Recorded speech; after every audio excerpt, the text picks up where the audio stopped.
Okay, we got a Manitowoc ice machine acting up. It was actually making ice overnight, so it's a heat issue. I came and I saw that the fan never came on. Somebody's messed with the fan cycle control, so we're gonna bypass that real quick.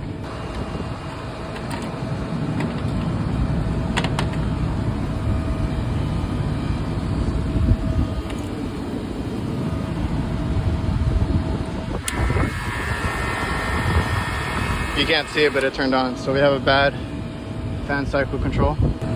And just to show you, because I had to kill power because that thing head pressure was well over 400. Try it again with it wired back up, and it's not coming on whatsoever. Ice machine bin, fan cycle. See, it should be turning on at 250 and only cutting out if it goes under 170. These are lifesavers. I don't have time to solder and remove refrigerant. I know there's a pinch method, but I'm not going to do that today. So high side, it's the same line that it's tapped into. Swivel T going to be open for this, and then we're going to have a service port straight ahead. Just put a bead of 9-log there and there. Now I'm pretty confident. I already put the caps back.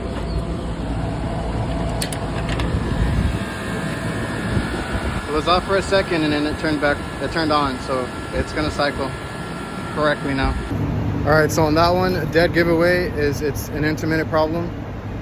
Basically they said it worked overnight, but not during a hot day. So it's over 100 degrees, 105 to be exact. And it's just gonna go off on high head. So if you hook up, head pressure goes crazy high, you either got a bad fan motor or a dirty coil. So clean your coil first. Obviously I ran up here and the motor never came on.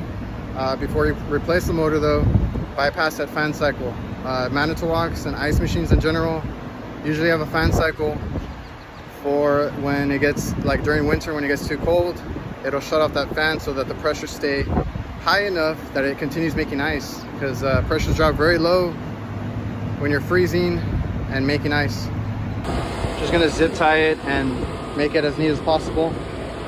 That thing's out of warranty, just came out of warranty, so they're not gonna want OEM repairs or anything like that, and they want it fixed and cheap. So did that. Now I can get to the billion other calls that I have.